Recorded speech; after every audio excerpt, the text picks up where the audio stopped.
Hello, salam, shalom, namaste, aloha, sasyarkal, hola, and bonjour. I'm so excited today. I have Carlo the KingMaker as my guest. How exciting is that? Carlo, will you please introduce yourself and tell us a little bit more about who you are, what you do?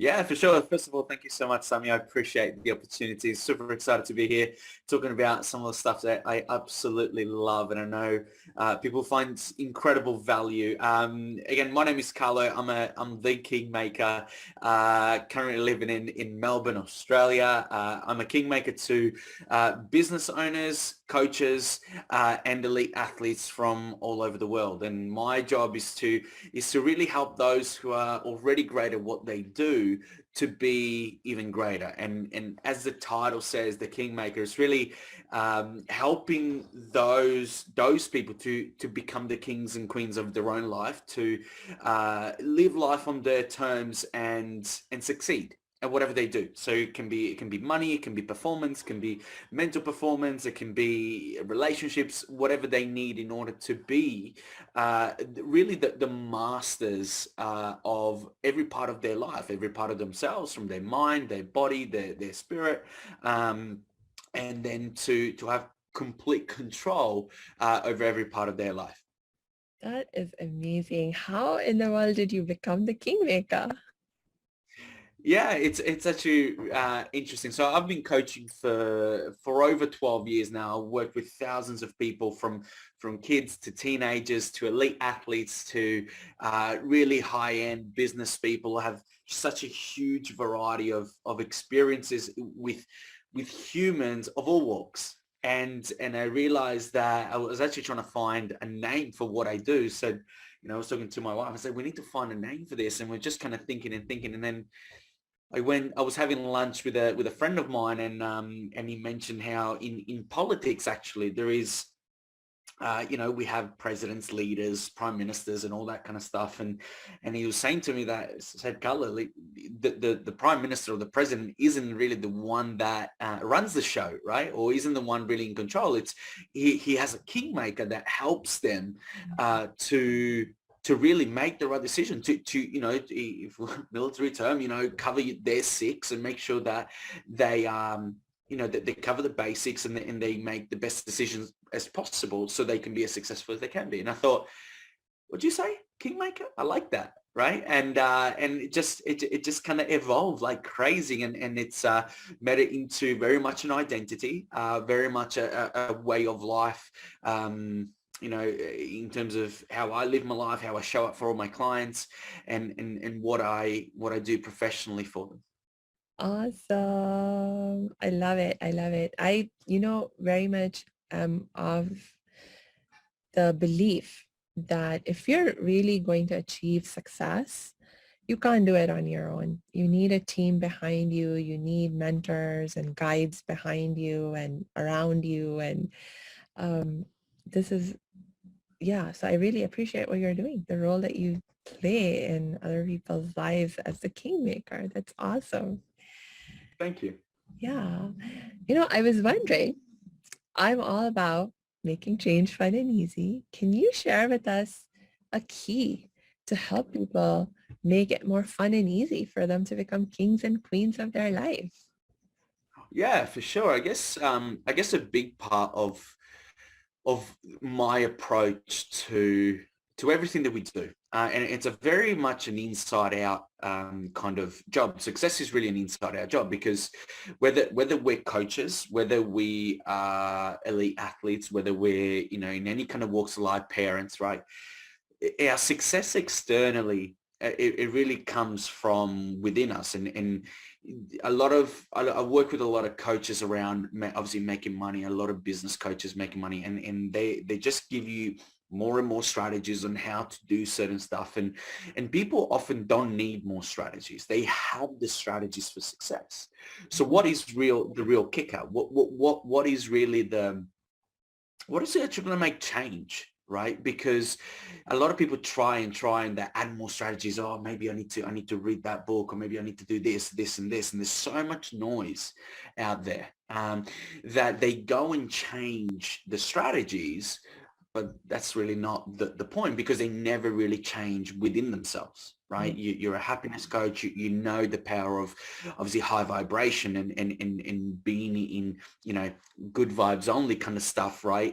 What really that means is that it's tapping into the fundamentals that really in this world, there are two worlds, right? There is the physical world around us, and there is the internal world, the metaphysical world, right? And we can talk about it, you know, spirituality, not just, I think a lot of people get caught up and trip themselves up with there has to be a religious spirituality, but it's really two different things, right? What we talk about in terms of spirituality, it means we're really talking about the metaphysical aspect Mhm. of the universe that we live in, right? Because, and people ask me all the time, say, oh, I don't believe that there is a metaphysical world. I'm like, okay, that's okay, like totally. And then I sort of give them the analogy and say this, okay, so if you, a brain surgeon, right? You go and see a brain surgeon who does a brain surgery on you, right? He cuts you open, he finds your brain, he finds blood, he finds all that kind of stuff, right? Which is the physical world, right? But then is he going to be able to find your thoughts? Is he going to be able to find your mind? Is he going to be able to find your feelings? And then they're like, no, like it's just not going to be able to do that, right? So do we have those things? It's like, yeah, I have thoughts all the time. I have feelings all the time. So where are they? Where do they come from? That is all in the metaphysical space, in the metaphysical world, right?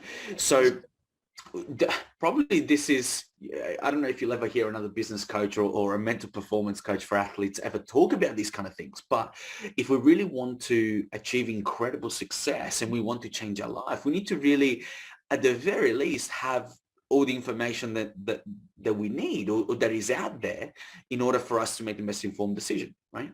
Yeah. Um, and so once we tap into the metaphysical world, once we tap into our internal world, the physical is really just what we call a manifestation of it, Yeah. right? So people are like, manifestation is, you know, is a kumbaya, it's just airy fairy kind of up in the air stuff. And I said, yeah, totally, because those people don't quite realize, that they've been manifesting the whole time. They've been creating their reality the whole time. And I'm one of those people that would prefer to predict the future by Yeah. creating it, so that I can have a sense of control that doesn't come from stress or from anxiety, from lack and scarcity and fear, but rather, you know, predicts the future and creates it out of abundance, out of power, right? Not the power that is over Yeah. anyone else, just power over my own life, right? Yeah. And then when we look at it in a business point of view, you know, creating new clients, creating money, creating abundance, creating actually,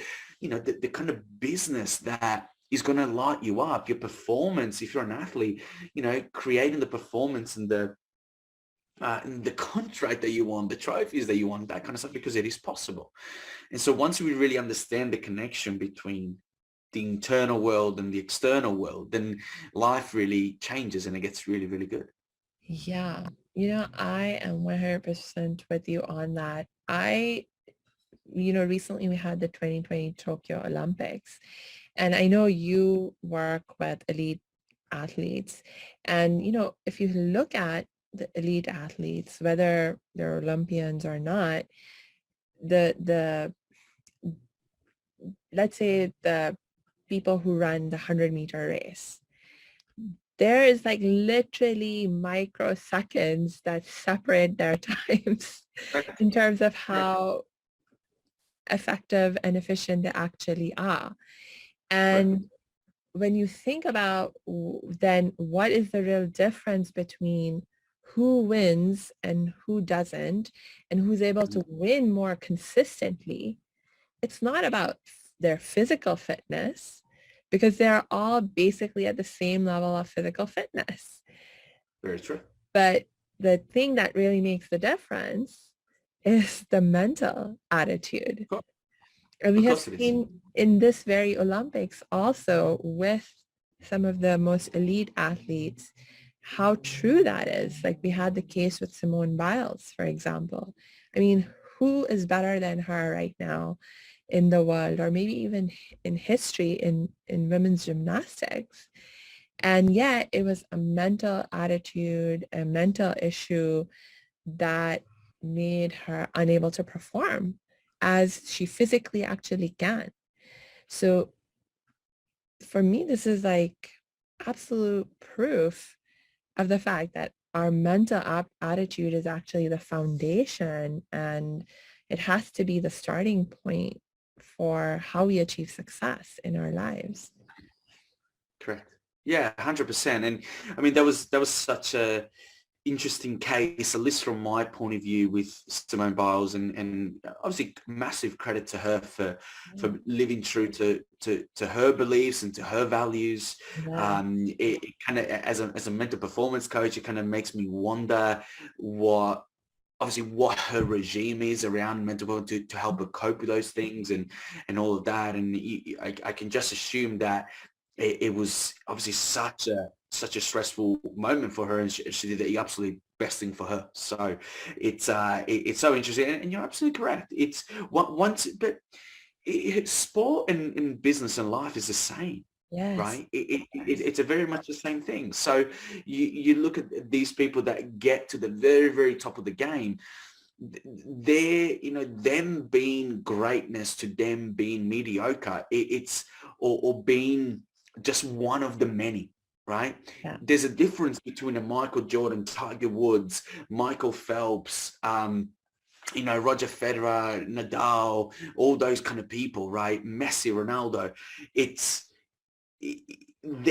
obviously they applied themselves with a whole different identity, right? Because we have a need to be consistent with who we believe we are. So they already believe themselves to be the greatest. Like, for example, Muhammad Ali, he said for years, he was probably 15 when he would have started saying, I'm the greatest. And his mum, I'm sure, would have been like, don't lie. Right? What are you, you're not. So mum, I'm the greatest. I'm the greatest there's ever been. Right?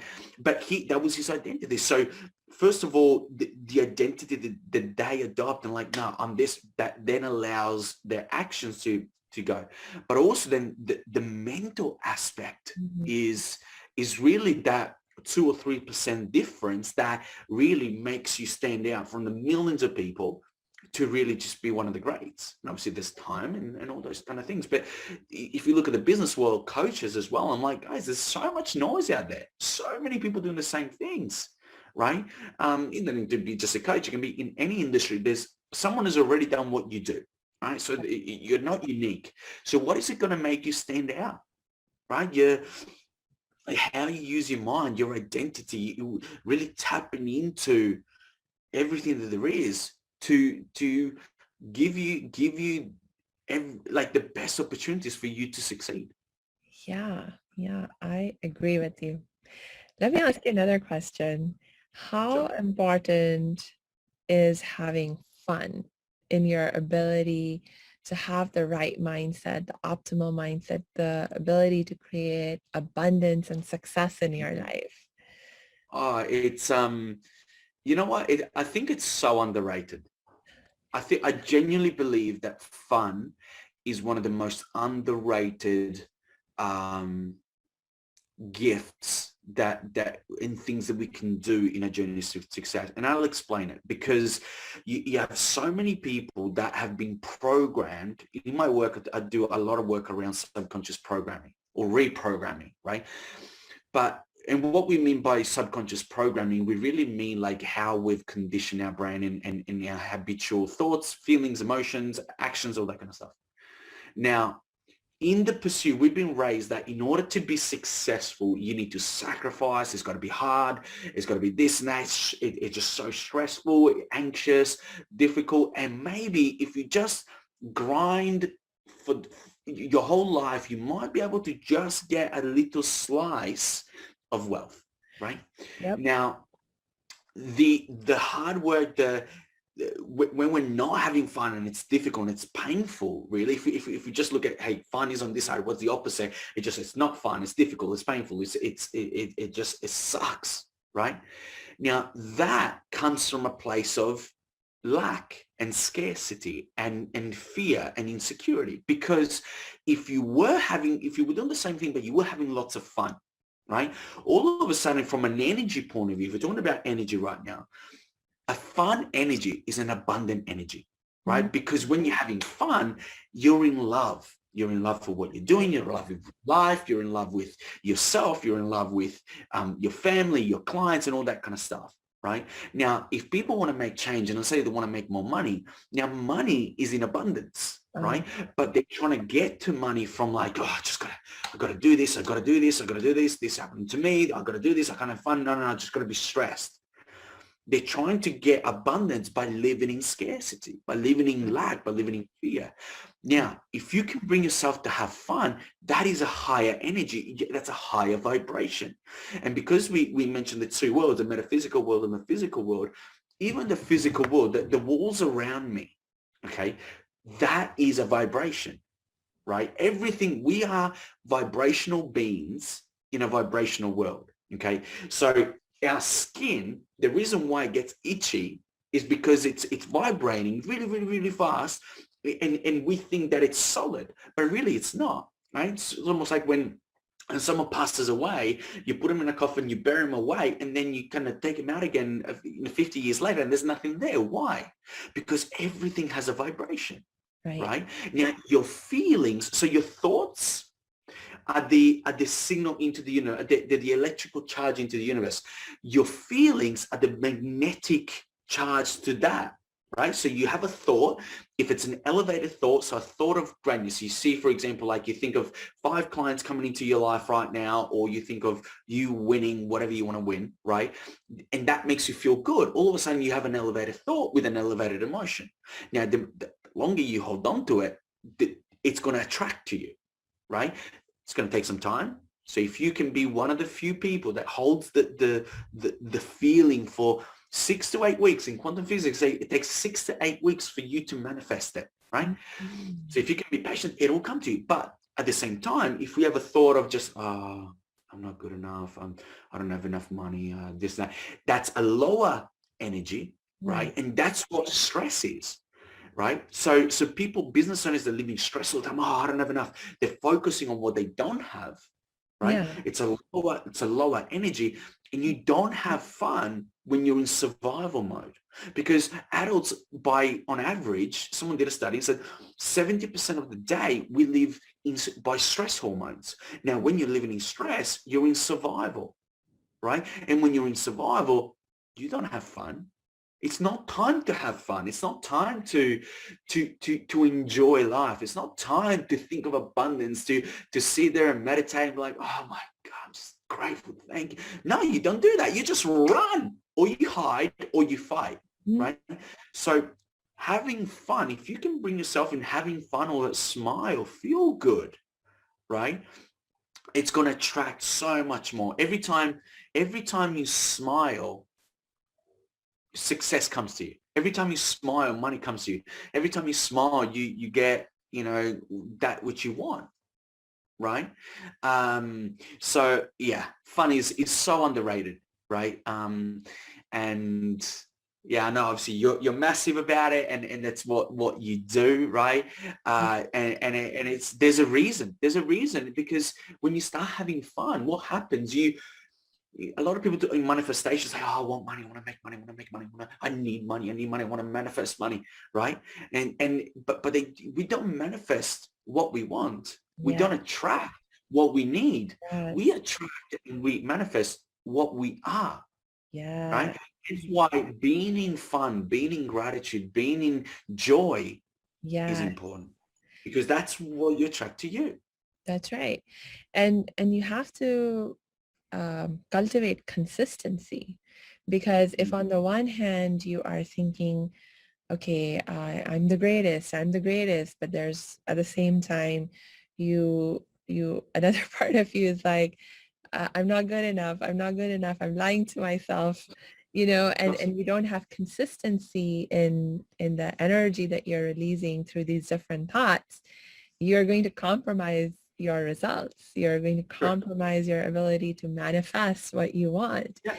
And Yeah. so how can you be more consistent in staying more positive and high vibration? Just do it. See, the thing, it's simple as that, right?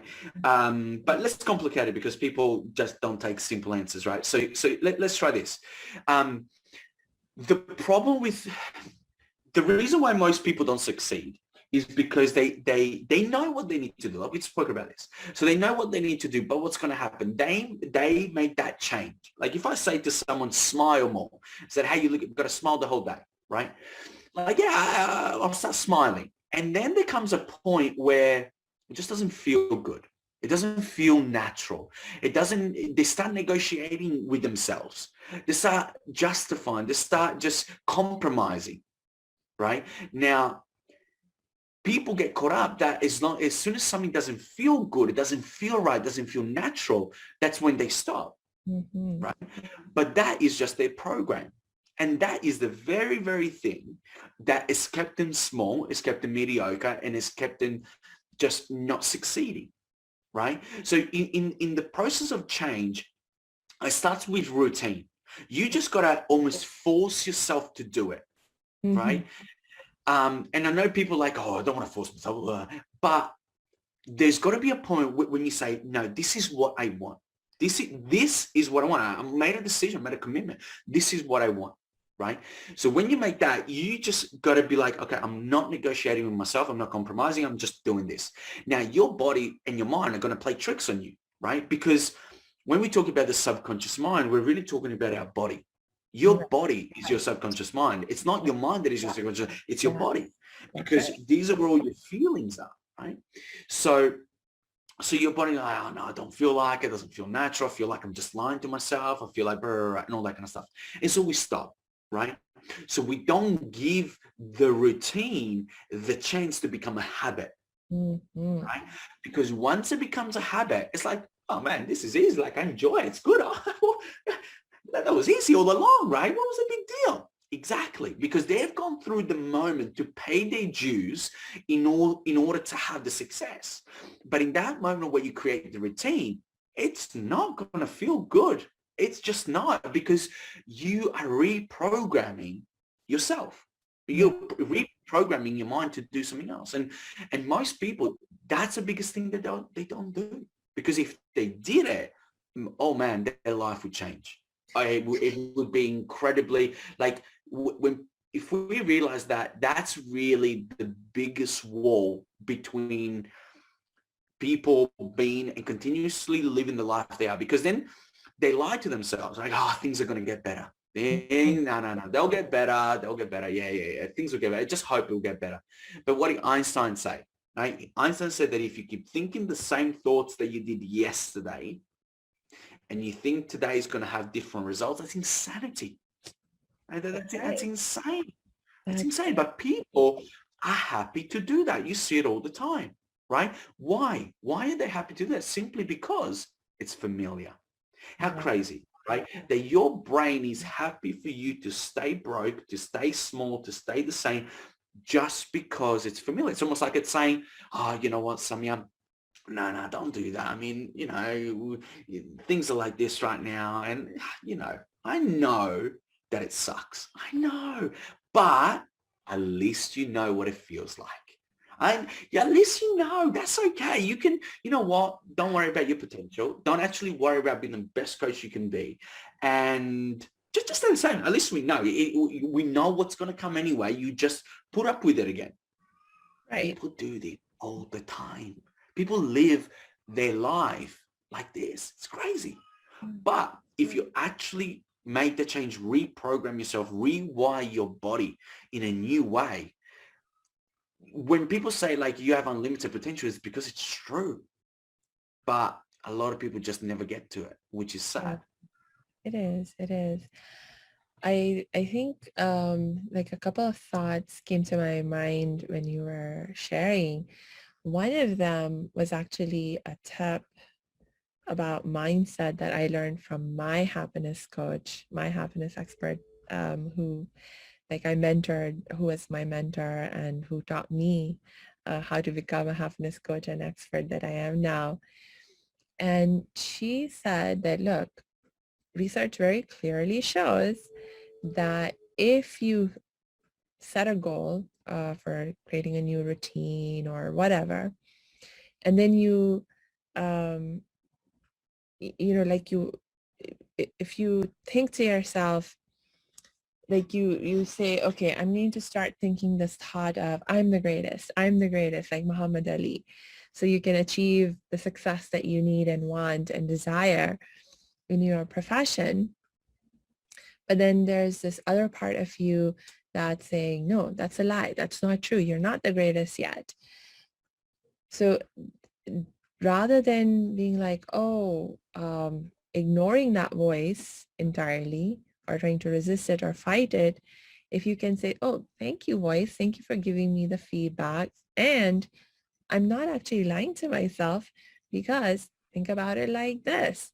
When I set an exercise like physical fitness goal and I say, okay, you know what, in order to achieve this physical fitness goal, I need to exercise, and you exercise, you don't think you're lying to yourself. You know you need to do the exercise in order to achieve that physical fitness goal.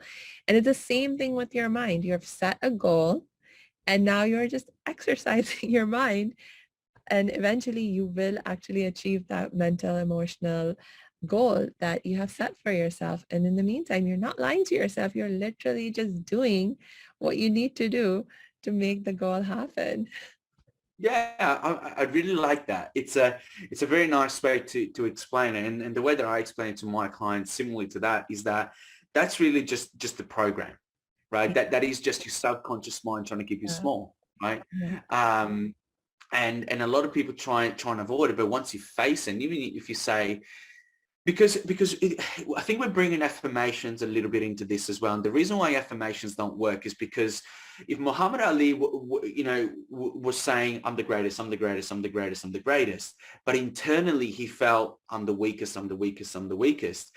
What his body and his mind will really signal out to the universe is, I'm the weakest, I'm the weakest, I'm the weakest. right. So if people love affirmations, they're not working for them right now. Try this. When you say, I'm the greatest, feel it, because it doesn't matter what your words are saying. It's what your body's emitting in terms of feeling. So Yeah. we have to feel. You can say, I'm good, but feel like I'm the freaking best. That's what would go out to the universe, right? Yes. So like Right? think about how you can be in integrity with what you're saying in terms of your feelings. Yeah, you've got to, it's all about the feeling. It's all because the feeling is the magnetical charge, right? The magnetic charge that brings that thought that you have and sparks it in the universe and brings it back to you, Yes, that's right. right? So you have to say, I am the greatest, and actually feel it within your body, because that's what the change is. Now, so many people get logical about change. People need to stop getting logical about change. Like you're a change maker, you're a happiness coach. You know that people, like, the more we stay in the logical physical world, the less change we're going to make. That's why it's got to be an Yes. emotional change. Yes. Yes. It's not only that you make less change, but whatever change you do make, it's harder to make and it's not fun to make.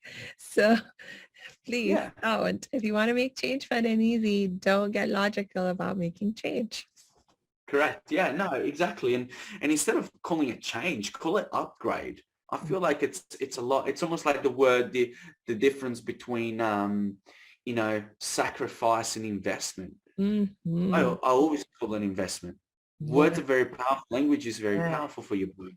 So if you're saying sacrifice, it's painful. It's at a loss, Yes. right? But if we say investment, you're like, I'm okay to give this here. Like when I invest in my coach, I invest this money every month, but I know it's going to come back to me tenfold. Right? And all of a sudden, are you happy to go through that? Of course. Yeah. Like I do about 300 affirmations a day. I'm like, I'm not sacrificing the time. I'm investing the time because I know it's going to come back 30-fold. That kind of stuff. So little language shifts are very, very important. Indeed. Indeed. I'm keeping an eye on the clock with us for us, Carlo. Is there anything else that you would love to share with us now before we wrap up? Not at all. I mean, if I can serve people, if people like, obviously, you've got the happiness coach expert here and all that kind of stuff. If you want to find out more of the kind of work that I do, I'm more than happy to get in contact. I've got an incredible bunch of so many different resources that I can give to people if they're interested. Yeah, I'm sure that we'll put links and stuff everywhere We and will. all that We kind of will put your links and my links in all the chats or the comment sections under the video and the podcast that when we post stuff. it. So please reach out to Carlo, reach out to me if you need help. And don't go it alone. You need a kingmaker in your life, Yeah, or in my case, absolutely. or a queen maker, whatever the case may be. So again, thank you so much, Carla, for joining me today. I just absolutely loved everything that you shared, and I look forward to continuing to learn from you. And I will look forward to even having you back if you would come back Oh, and yeah, share more of pleasure. your wisdom. Yay, 100%. awesome. Okay, thank you. Hey, thanks for tuning into this episode. Hope you're getting value out of it. For your information, this episode has been sponsored by the Happiness 101 program. Are you a change maker, coach, trainer, or healer? Are chains of fear holding you back from making the impact and income you desire? Using a unique combination of positive psychology and the spiritual wisdom of our most effective change makers, the Happiness 101 program helps you break through your limiting beliefs and manifest the abundance and success you desire with fun and ease. Interested? Book a free Happiness 101 exploration call with me, your happiness expert, Samia Bano. Just use my online calendar link in the show notes.